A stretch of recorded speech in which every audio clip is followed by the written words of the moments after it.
ഇനി എന്തേലും തെമ്മാടിത്തരവും കാണിച്ചു വരട്ടെ. ശിവ ആരാണെന്ന് അവൻ അറിയും. അതും മനസ്സിലുറപ്പിച്ച് അവൾ ഡോർ നോക്ക് ചെയ്തു. കമിങ്. ഉള്ളിൽ നിന്നും അച്ചുവിന്റെ മറുപടി വന്നതും അവൾ കേറി. അച്ചുവിന് നേരെയായി പുറംതിരിഞ്ഞിരിക്കുന്ന ഒരാളെ കണ്ട് അവളൊന്ന് സംശയിച്ചു. പുറകിൽ നിന്ന് തന്നെ അതൊരു സ്ത്രീയാണെന്ന് അവൾക്ക് മനസ്സിലായി. വളരെ ബഹുമാനത്തോടെ ഓരോന്ന് സംസാരിക്കുന്ന അച്ചുവിനെ കുറച്ചുനേരം ശിവ നോക്കി നിന്നു. പെട്ടെന്ന് അവന്റെ നോട്ടം അവളിൽ വന്ന് വീണതും അവളൊരു പിടച്ചിലോടെ കണ്ണുകൾ മാറ്റി.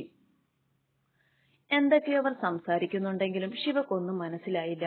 കുറച്ചു നേരവും കൂടി സംസാരിച്ചിരുന്നു. അവർ പോകാനായി എഴുന്നേറ്റു. പിന്നിലായി നിൽക്കുന്ന ശിവയെ കണ്ട് അവരൊരു സംശയത്തോടെ അവളുടെ മുഖത്തേക്ക് നോക്കി. ആ സ്ത്രീയെ അവളും നോക്കി. സാരിയാണ് വേഷം.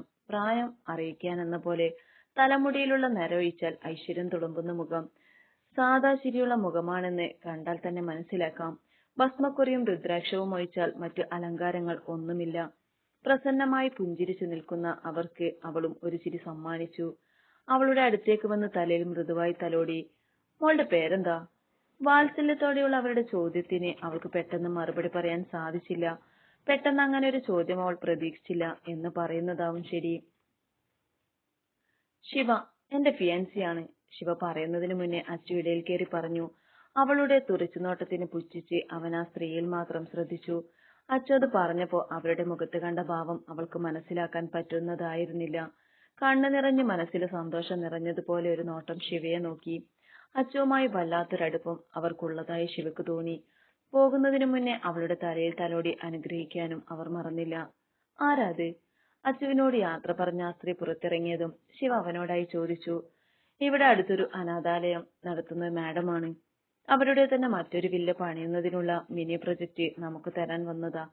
ഇയാൾക്ക് മുന്നേ പരിചയമുണ്ടോ? ആമേ. അവന്റെ മറുപടി തൃപ്തിയാവാത്ത പോലെ അവൾ വീണ്ടും ചോദിച്ചു. അവൾക്കപ്പോ അവരെ അമ്മ എന്ന് വിളിക്കാനാണ് തോന്നിയത്. അവളുടെ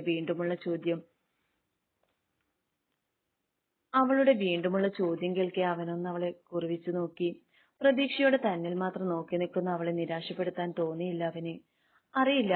അല്ല, നീ ഇപ്പൊ എന്താ എന്നെ വിളിച്ചത്? അവന് അറിയില്ലെന്ന് പറഞ്ഞതും അവൾക്ക് വീണ്ടും സംശയങ്ങൾ വന്നു. അതാലോചിക്കാൻ സമയം തരാതെയുള്ള അവന്റെ സംസാരം കേട്ട് അവളൊന്ന് തുറച്ചു നോക്കി. ഇയാളെന്ന് എന്താ ആകാശൊന്ന് തീർത്തും വിളിക്കണോ?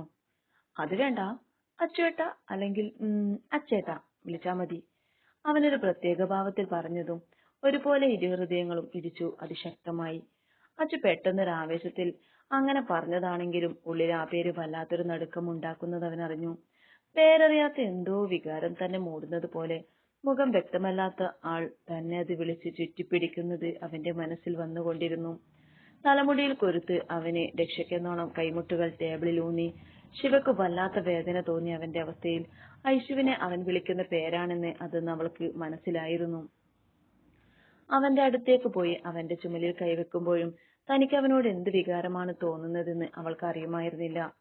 ഹാനിക്ക പ്ലീസ്, ഒരു വട്ടം. നല്ല ഇക്കല്ലേ. പറ്റില്ല റന. മനുഷ്യനിവിടെ 100 കൂട്ടം പണിയിലിരിക്കുക. അപ്പോഴും അവളുടെ പുറത്ത് ഔട്ടിങ്ങിന് കൊണ്ടുപോവാനുള്ള പതപ്പിക്കലാണ് നടക്കുന്നത്.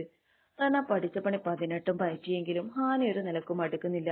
അവസാനം അവളുടെ സെന്റ് മാത്രമേ വർക്കൗട്ട് ആവൂ എന്ന് മനസ്സിലാക്കി നെച്ചു അല്പം തുപ്പലെടുത്ത് കണ്ണിൽ തേച്ചു.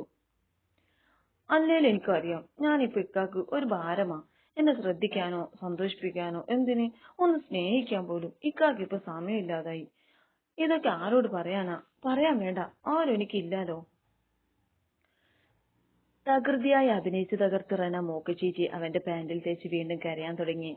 അല്ല, അഭിനയിക്കാൻ അവൾ പറയുന്നതൊക്കെ കേട്ടിരിക്കുന്നു എന്നല്ലാതെ ഹാനിയുടെ ഭാഗത്തു നിന്ന് യാതൊരു കുലുക്കവുമില്ല. അവനെ ഒന്ന് ഇടം കണ്ണിട്ട് നോക്കി അവൾ വീണ്ടും മൂക്ക് വലിച്ചു. അച്ചു സാറിനെ കാണുമ്പോ അസൂയ തോന്നാ. ശിവേ, ഇങ്ങനെ സ്നേഹിച്ചു കൊല്ലുന്നൊരു മനുഷ്യൻ. പക്ഷെ അവൾ ഇക്കേ പോലെ രണ്ടിന് കണ്ണിച്ചോരയില്ല. അല്ലെങ്കിൽ തന്നെ ഞാനിപ്പോ എന്താ പറഞ്ഞ്, ഒന്ന് പുറത്തു പോണം, 5 സ്റ്റാർ ഹോട്ടലിൽ കയറി കുറച്ച് ഫുഡ് അടിക്കണം, ഇക്കയുടെ കൈയും പിടിച്ച് വിശാലമായ ലോകം മുഴുവൻ കാണണം.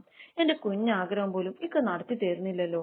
പാവം ഞാൻ. റന, നിനക്ക് നീ മാത്രമേ ഉള്ളൂടി. വിഷമിക്കേണ്ട, നിന്നെ ആർക്കും വേണ്ട. ഇതൊക്കെയാണോ നിന്റെ കുഞ്ഞാഗ്രഹം എന്ന മട്ടിൽ ഹാനി അവളെ നോക്കി. അവസാനം അവൾ പറയുന്നത് കേട്ട് അവന് ചിരിപൊട്ടി. അവന്റെ ചിരി കാണെ റനക്ക് ദേഷ്യം വന്നു. കലിപ്പിൽ മുഖം വെച്ച് അവിടുന്ന് ചാടി എഴുന്നേറ്റ് അവനൊരു അടി കൊടുത്ത് ചവിട്ടിത്തുള്ളി പുറത്തേക്ക് ഇറങ്ങാൻ പോയതും ഹാനി ഒറ്റ വലിയിൽ അവളെ അവന്റെ മടിയിലിരുത്തി. വയറിലൂടെ അവന്റെ കൈ കൊണ്ടുപോയി ലോക്കിട്ടു. അവൾക്ക് ഏറ്റവും ഇഷ്ടപ്പെട്ട സ്ഥലവും അവന്റെ മടിയാണെന്നുള്ളത് കൊണ്ട് ബലം പ്രയോഗിക്കാതെ അവിടെ തന്നെ അടങ്ങിയിരുന്നു. കഴിഞ്ഞോ നിന്റെ അഭിനയവും കരച്ചിലും? ഇല്ല, കഴിഞ്ഞിട്ടില്ല, കുറച്ചുകൂടി ഉണ്ട്. എന്തേ? ആണോ? എന്നാ പിന്നെ അതങ്ങ് കാണിച്ചേ ഇക്കാന്റെ പെണ്ണ്. അവളുടെ താടിയിൽ പിടിച്ചു കൊഞ്ചിച്ചു പറഞ്ഞതും അവളെ കൈ തട്ടി മാറ്റി. അയ്യടാ, കൂടുതൽ കൊഞ്ചല്ലേ, വിട്ട്, എനിക്ക് പോണം. ഹ, പെണ്ണങ്ങല്ലേ പെണ്ണെ, പറയട്ടെ. നിനക്കിപ്പോ എന്താ? ഞാൻ പുറത്തെവിടെയും കൊണ്ടുപോണം അല്ലേ?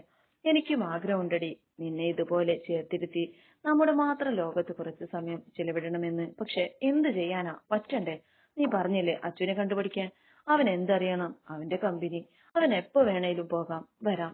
നമ്മളൊക്കെ അതുപോലെയാണോ? അവനോട് പറഞ്ഞ നിന്നെ കൊണ്ടുപോകാൻ പറയും. പക്ഷെ അത് ശരിയല്ല. ഇപ്പൊ തന്നെ എന്തോരം സഹായാണ് അവൻ ചെയ്യുന്നതെന്നറിയോ? അതിന്റെ കൂടെ നമ്മുടെ ഓരോ ആഗ്രഹത്തിന് വേണ്ടി അവനോട് അവധി ചോദിക്കാന്നൊക്കെ പറഞ്ഞ നിനക്ക് അത്രയും വിഷമായെങ്കിൽ നമുക്ക് പോവാം ഇന്ന് തന്നെ. അവനോട് ലീവ്. ബാക്കി പറയുന്നതിന് മുമ്പ് റെന ഹാനിയുടെ വായ മൂടി വേണ്ടെന്ന് തലയനക്കി. അങ്ങനെ ഇപ്പോ എന്റെ പേരും പറഞ്ഞ് മോ ലീവ് എടുക്കണ്ട, ഞാൻ ചുമ്മാ പറഞ്ഞതല്ലേ. അതും പറഞ്ഞവൾ ഒന്ത്രമ്പല്ല് കാണിച്ചു കുണുങ്ങി ചിരിച്ചു. മനസ്സിൽ ആഗ്രഹമുണ്ടായിട്ടും അങ്ങനെ പറഞ്ഞതാണെന്ന് അവന് മനസ്സിലായിരുന്നു. വല്ലാത്ത വാത്സല്യം തോന്നി അവനെ. അവളുടെ വിരുന്നെറ്റിയിൽ അവന്റെ ചുണ്ട് പതിച്ചപ്പോ റെന ഒരു ചിരിയാലെ കണ്ണടച്ചത് സ്വീകരിച്ചു. മൗനമായി പ്രണയം കണ്ണുകളിലൂടെ ഇരുവരും കൈമാറി. അവന്റെ നോട്ടം താങ്ങാൻ വയ്യാത്ത പോലെ അവൾ കണ്ണു വെട്ടിച്ച് എഴുന്നേൽക്കാൻ ശ്രമിച്ചെങ്കിലും അവൻ വിട്ടില്ല. അങ്ങനെ പോവല്ലേ, എന്തേലും ഒന്ന് തന്നിട്ട് പോടി പെണ്ണെ. എന്ത്? ഇവിടെ എന്തേലും? കവിളിൽ തൊട്ട് അവനത് പറഞ്ഞതും അവളുടെ കവിൾത്തടം ചുമന്നു തൊടുത്തു. വീണ്ടും അവന്റെ കൈ അവളിൽ അമർന്നതും അവൾ അവന്റെ മുഖത്തിന്റെ വലതുഭാഗത്തേക്ക് കുനിഞ്ഞു. കണ്ണടച്ചിരിക്കുന്ന ഹാനിയെ കാണെ കുസൃതി നിറഞ്ഞ ചിരി ചിരിച്ച് അവൾ ഒരു കടി കൊടുത്തു. അത് പ്രതീക്ഷിച്ചെന്ന പോലെ അവളിലുള്ള പിടിവിടാതെ തന്നെ അവളെ അവനിൽ ഒന്നുകൂടി ചേർത്തു. പല്ലുകൾ ആഴ്ന്നിറങ്ങിയെടുത്ത് അവളുടെ ചുണ്ടുകൾ പതിഞ്ഞപ്പോ പെട്ടെന്ന് ഹാനിയുടെ പിടി അയഞ്ഞു. അതവൻ ഒട്ടും പ്രതീക്ഷിച്ചിരുന്നില്ല. അവന്റെ പിടി അയഞ്ഞത് മനസ്സിലാക്കിയതുപോലെ അവൾ അവനിൽ നിന്ന് വേഗം മാറി ഡോർ തുറന്ന് പുറത്തേക്ക് ഓടിയിരുന്നു. ചുണ്ടിൽ മായാത്ത പുഞ്ചിരിയോടെ കവിളിൽ ഒന്ന് തലോടി അവൻ അവന്റെ ജോലി തുടർന്നു. മുന്നേ നടന്നത് ആലോചിച്ച് നാണത്താൽ റെനയുടെ മുഖം ചുവന്നു തൊടുത്തു. ഓരോന്നാലോചിച്ച് മുന്നിലേക്ക് നോക്കി അവൾ പുറത്തേക്ക് പോകാൻ നിൽക്കുന്ന ആ സ്ത്രീയെ കണ്ടൊന്ന് സ്റ്റക്കായി. പെട്ടെന്ന് അവിടെ അവരെ കണ്ടതുകൊണ്ടുള്ള സന്തോഷാണോ അതോ ഇത്രയും നാൾ കാണാത്തതിലുള്ള സങ്കടാണോ എന്നറിയില്ല. അവളുടെ കണ്ണുകൾ നിറഞ്ഞൊഴുകി. അവളുടെ ചുണ്ടുകൾ മന്ത്രിച്ചു അമ്മി. കുറച്ച് ഉച്ചത്തിലായതുകൊണ്ട് ആ സ്ത്രീയും അവളും തമ്മിൽ അധികം ദൂരമില്ലാത്തത് കൊണ്ടും അവരത് കേട്ടിരുന്നു. തിരിഞ്ഞു നോക്കി കണ്ണു നിറച്ചു നിൽക്കുന്ന റെനയെ കണ്ട് ഒരു ചിരിയാലെ നിന്നു. റെന ഓടിപ്പോയി അവളുടെ നെഞ്ചിൽ വീണു. കർമ്മം കൊണ്ട് തന്റെ അമ്മയായവർ അവളുടെ മനസ്സുമൊഴിഞ്ഞു. സ്നേഹതീർത്തുള്ളവർക്ക് വിമല എന്ന ഇവർ അമ്മയാണെങ്കിൽ റെനക്കും ഐശുവിനും അവർ അമ്മയായിരുന്നു. റെന, എന്തിനാ കരയണേ? സന്തോഷമുണ്ട് അമ്മി. അമ്മയ്ക്ക് സുഖാണോ? അമ്മയ്ക്ക് സുഖ. എന്റെ മോക്ക് സുഖാണോ? റെന അതിയൊന്ന് തലകുലുക്കി. സന്തോഷവും സങ്കടവും ഇടകലർന്നൊരവസ്ഥയായിരുന്നു അവൾക്കപ്പോ. അല്ല, അമ്മി എന്താ ഇവിടെ? എന്നെ കാണാൻ വന്നതാണോ? പെട്ടെന്ന് എന്തോ ബോധം വന്നതുപോലെ അവൾ അവരുടെ നേർക്ക് തിരിഞ്ഞു. അല്ല, ഞാൻ അച്ചുമോനെ കാണാൻ വന്നതാ. അച്ചു സാറിനെയോ? എന്തിനാ? നീ മറന്നോ റെന? ഐശുവിന്റെ ആഗ്രഹം. അതിനവൾ തന്നെ തിരഞ്ഞെടുത്തവനല്ലേ അവളുടെ അച്ചുവിനെ. അപ്പൊ പിന്നെ അവനല്ലാതെ ഈ പ്രോജക്റ്റ് മറ്റാർക്കും കൊടുക്കാൻ എനിക്ക് മനസ്സ് വന്നില്ല. വിമല അത് പറഞ്ഞത് റെനയുടെ മനസ്സൊന്ന് വിങ്ങി. അതെ, തന്റെ ഇത്തുവിന്റെ വലിയൊരു ആഗ്രഹമായിരുന്നു അവൾ സമ്പാദിക്കുന്ന പണം കൊണ്ട് ഇത്രനാളും തങ്ങളെ നോക്കി വളർത്തിയവർക്ക് സമ്മാനമായി ഒരു വില്ല. കഷ്ടപ്പെട്ട് ചേർത്ത് വെച്ച പണം മറ്റൊരാവശ്യത്തിന് വേണ്ടിയും അവൾ എടുത്തിരുന്നില്ല. അവളുടെ അച്ചുവേട്ടൻ തന്നെ ആ പ്രോജക്റ്റ് ഭംഗിയായി ചെയ്തു തീർക്കണമെന്നും അവൾ ആഗ്രഹിച്ചിരുന്നു. അതിനായാണ് അമ്മ വന്നതെന്നറിഞ്ഞ് റെന നിറകണ്ണാലെ അവരെ നോക്കി. എങ്കിലും എന്തോ വിഷമം അവളെ അലട്ടുന്ന പോലെ. ഒരുപക്ഷെ അവളുടെ മനസ്സിനെ അലട്ടുന്നത് അച്ചുവിന്റെ ഓർമ്മയിൽ പോലും ഐശു ഇല്ല എന്നുള്ളതാവാം.